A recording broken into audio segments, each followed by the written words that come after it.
Samurai Guitarist sent me a package.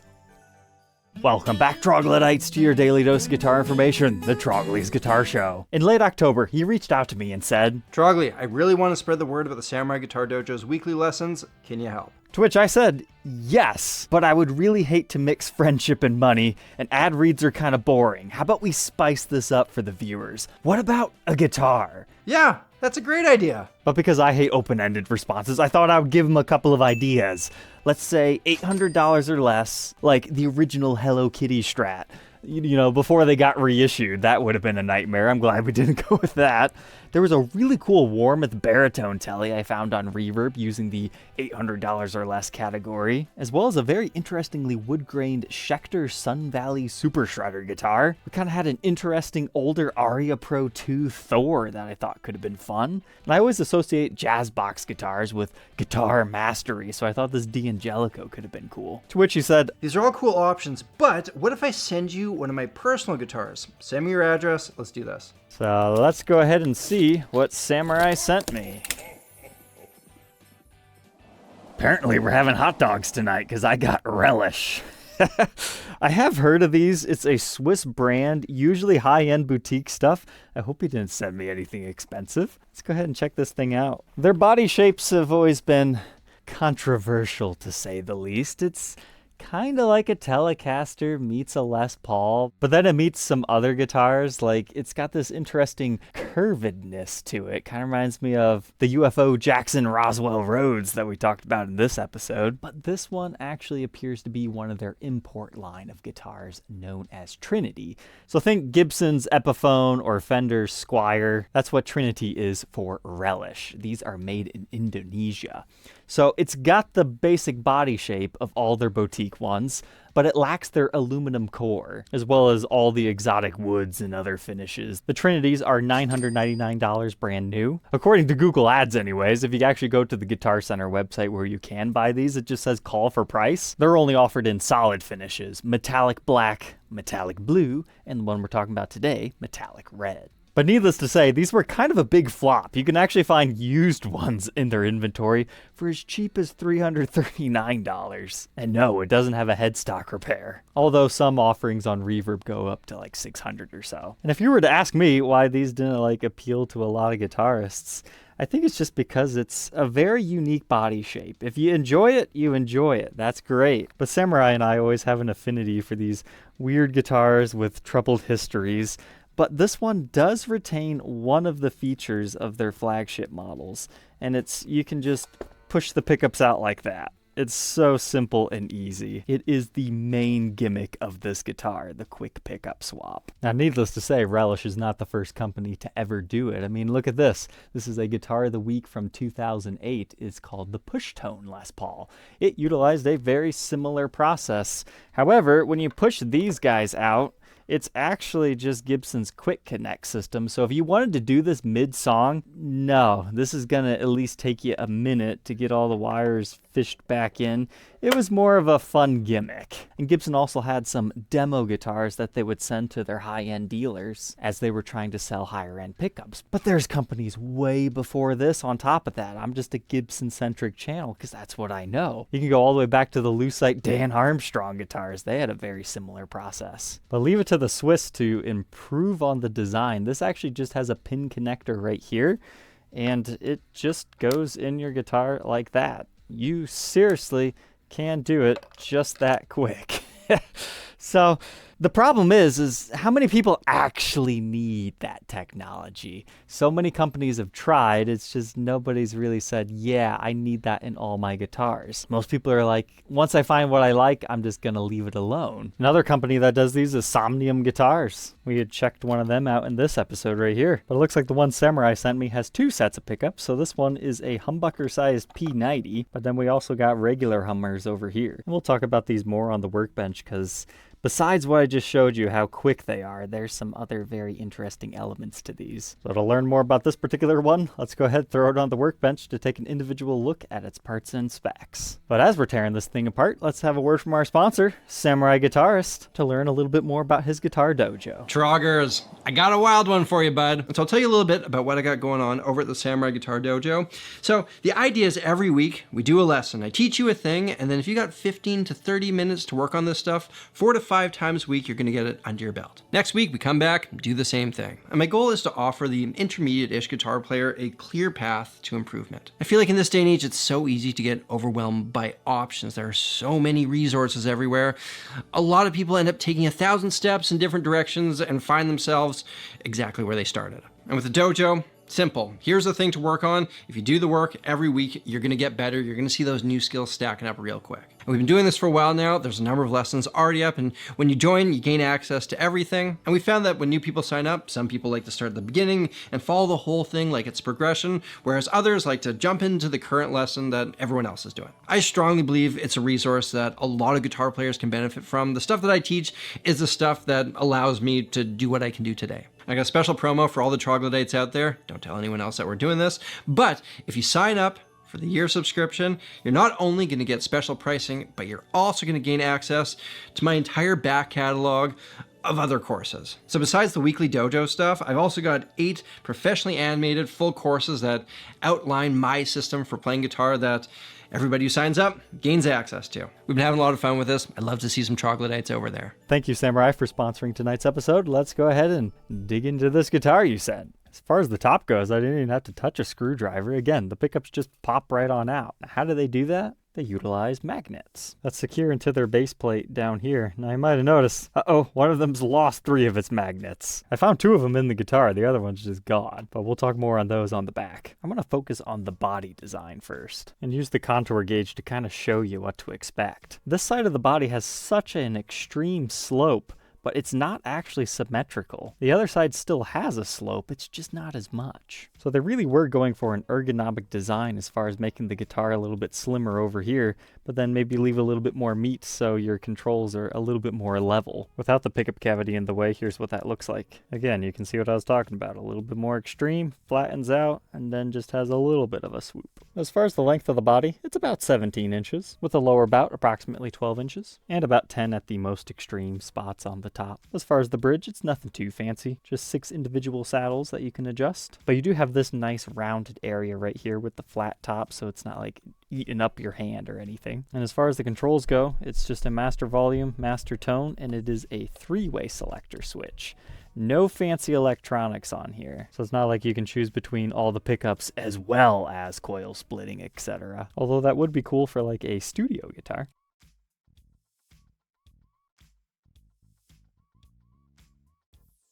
But this is a straight up basswood body on the Indonesian made ones. And then we can move on to our neck, which actually uses Canadian maple, so that's cool. And then this is an Indian laurel fretboard. Now this reminds me of the stuff we used to see in the Epiphones. It's kind of a grayish brown color, maybe not the most attractive, but it gets the job done at a price point. But if you think Sammy sent me this because he didn't like the guitar, look how much fretwear he actually has on this. It's not tons by any means, but he certainly didn't just play it for a video and that's all. That's cool to see different people's habits on how they wear the guitar. Definitely a little bit in the cowboy court area, but what's really crazy to me is these are advertised as stainless steel frets, at least on Guitar Center's website. So those are like supposed to be super extra durable, are they not? The fretwork is pretty nice on this. They rounded over the ends, but that was kind of fun to see. And besides just the fret material, it's also 24 frets, and they adorn the fretboard with small dot inlays. You get the matching ones on the edge. So that was all pretty cool to see. They're also spec'd out at a 10-inch fretboard radius, capturing a 25.5-inch scale length, and a nut measuring 1.644 inches, increasing to 2.04 by the 12th. That's a rather skinny neck. And for our first fret neck depth, 0.82, but chunks up to 0.98 by the 12th, which is kind of weird because in the hand, to be honest, it doesn't feel like it gets massive or anything. It's certainly a little bit more of a fuller C feeling up here, but not giant by any means. But there is a transition, as we saw in the numbers. Here's the neck at the 1st fret and the 12th fret. just a nice rounded C. As far as our headstock, there is one screw securing a truss rod cover, but it itself is just blank. But we do have a metallic Trinity by Relish up here, as well as the Relish branding. That's also on the gig bag. I mean, you got the R's. I think that's what they're going for. But to me, I just see like a Mario style plant. You got its leaves right here in the stock. But here's something else to know. The tuners are installed to match the curvature of your headstock here. So tuning this one can be kind of strange at first because of that. As far as the headstock's design, do you get straight string pull? No, that's not completely atrocious either.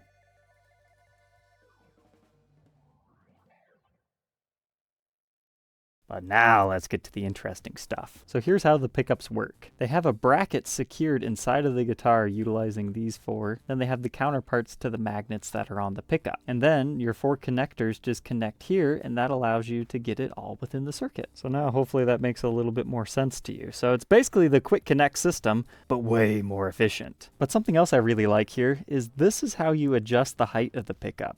You just reach around back here and turn this, then that loosens or tightens the base plate, which then, in return, raises the pickup height, or lowers it, depending on what you're doing. I thought that was a really cool idea, because even the latest iteration of Gibson's take on this still utilized some screws, and that's just too much tinkering. This just works really well if you were looking for a guitar that could do that. A very interesting design, just being a 3-bolt neck. Then to match the carve on the top, you also have a cutaway down here. This reminds me of like a teardrop shape, but the back itself, at least on the import version, is flat outside of your comfort carve. And it is a string through guitar with strap buttons in regular locations at the bottom and the top. And as far as the internals, the back side of our back plate has shielding and the inside has shielding with what looks like RF branded 500K full-sized pots in here. Colored wiring, looks like a pretty basic PCB style switch, but your output jack is one of the long barrel styles. Now feel free to correct me if I'm wrong, but it looks like we've taped off 2 of the conductors that come from the pickups. So if you were to modify this wiring a little bit more, or put a 5-way switch in here, you might be able to get coil splitting and other stuff. That's just not how it comes stock from the factory. So that could be an option for someone out there. I decided to pick around on the pickup itself to see. If you take a screwdriver right under here, there is a gap where you can pry this plastic bit off. And you can see this is just a 2-conductor pickup. But you could theoretically put this apparatus on a different pickup if you don't mind modifying it. And it is available for the 4 conductors if you want to. So you'd have to get the proper pickup and then get the proper wiring with either a push-pull pod or a 5-way switch to do that.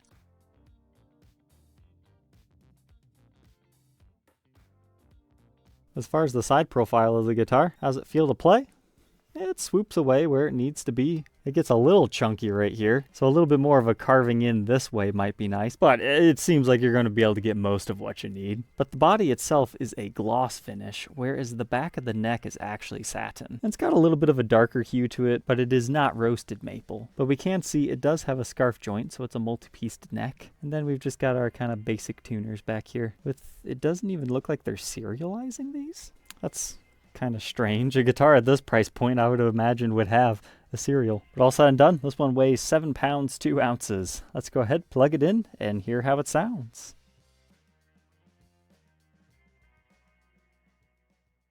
We'll start with a baseline test before I've taken any lessons. Usually what I rely on to get me through my demos are movable chord shapes to help me demonstrate this part of the neck's tones here and then a little bit up here because I'm not much of a soloist at this time. So something like this shape can be moved.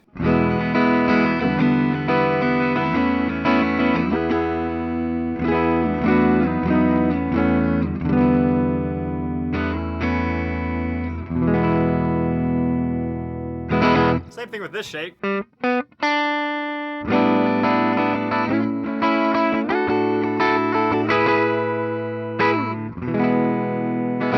of course, typical cowboy chord stuff.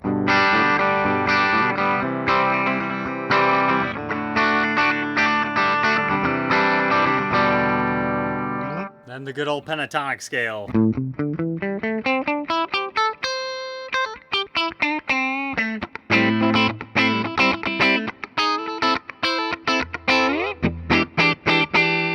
And whatever that thing's called, I always love that chord. I think Hendrix used it a lot.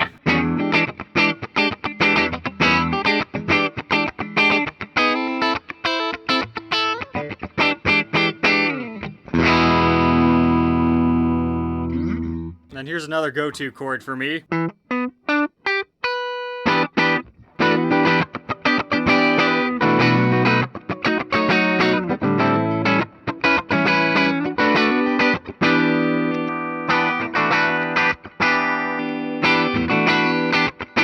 When it comes to distorted stuff, it's chug and power chords.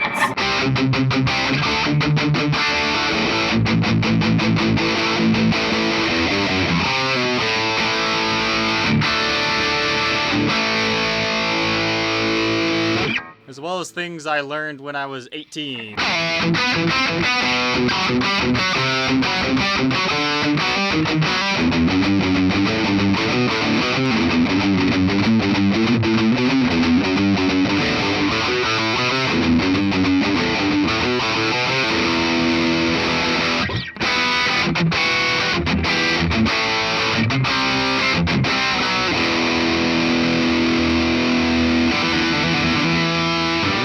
Don't forget to throw in some Metallica from time to time.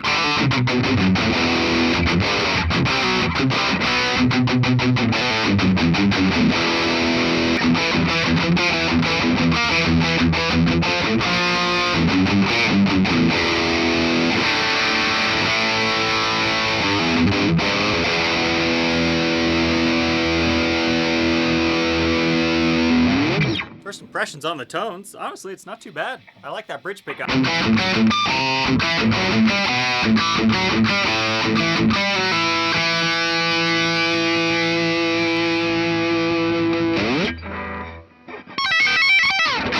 that's pretty much the extent of my guitar knowledge at this point. So I'm interested to see what a couple of lessons from Samurai Guitarist might net us. But that was with the humbuckers in here.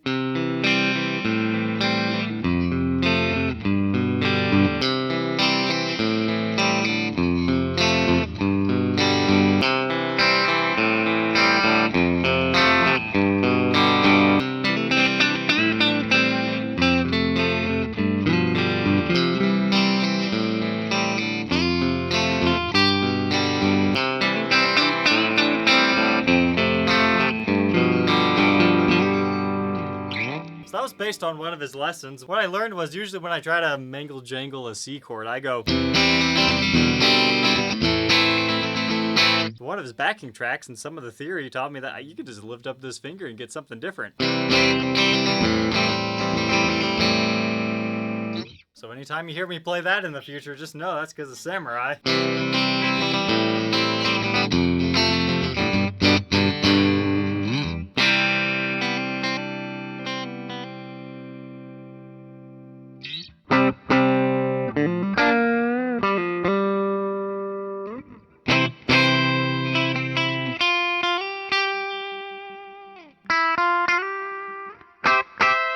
I don't know about you guys, but I did not like the P90s in this thing at all. They were very graty sounding.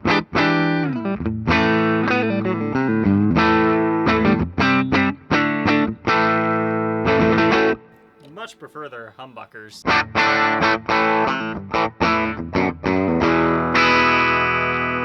I suppose you gotta give it a chance with some dirt.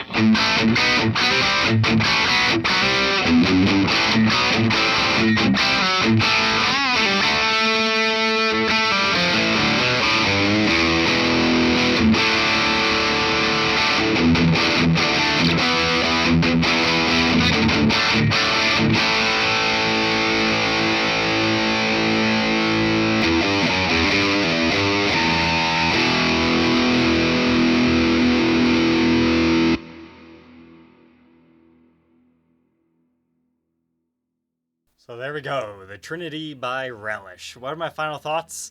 I've always found these guitars to be very ugly. However, now that I've actually played one, I get it. It really does kind of feel like a Les Paul or a Telecaster when you're not looking at it. Sure, people on the stage are going to see this weird, freaky thing, but the further and further away you get, the closer it looks to a Les Paul. But it is actually comfortable, believe it or not. It's very slim. It fits right up against you. And as I was just telling you, for me, it's all about the humbuckers. I honestly thought these were very good, regardless of the price that they were at. The P90s, they weren't for me, but you know, maybe other people will like them. If you can pick one of these up on the used market, I think you'll be happy enough where they are there. Otherwise, if you're considering new, it is a little bit of a gimmick, but it is a well-made guitar. I didn't notice anything too crazily bad. The woods actually appear to be very nice quality. Finish work is nice. It just depends if you think you'll get use out of the pickup swapping, or is it just a gimmick for you? And if you like the body shape. But most importantly, see if you can try one in person first, because I think you will warm up to it a bit more than just photos, if you're like me anyway. But as far as Samurai's guitar course, here's my first impressions of it, going through some of the courses for about 2 hours for this video. If you are looking for a course that takes you through step by step to teach you the underlying theory behind things and have like little worksheets and fully understand the guitar, that is who this course is for. I will have to dedicate more time to getting through some of these courses. However, there's a lot of valuable stuff in there. And then once you have that core foundational knowledge, then he has a very interesting way of building upon that in as many different courses, as well as the dojo, where you get the weekly lessons. So if that all sounds good to you, feel free to check it out. There is a link in the description. If you're interested in being the next owner of this one, you can also find it for sale on my website. I thought I might start a different series with this. Next year, I would like to explore guitars $800 or less, which kind of came from this. So I'll use this to help fund that, because I think it's fun to explore some of the more affordable options that are still very good, because that's exciting to me, as well as doing the limited edition Gibsons and new models, etc. So Troglodytes, I hope you have a happy holiday season and you enjoyed this video, and we'll catch you guys tomorrow on the next one. Take care.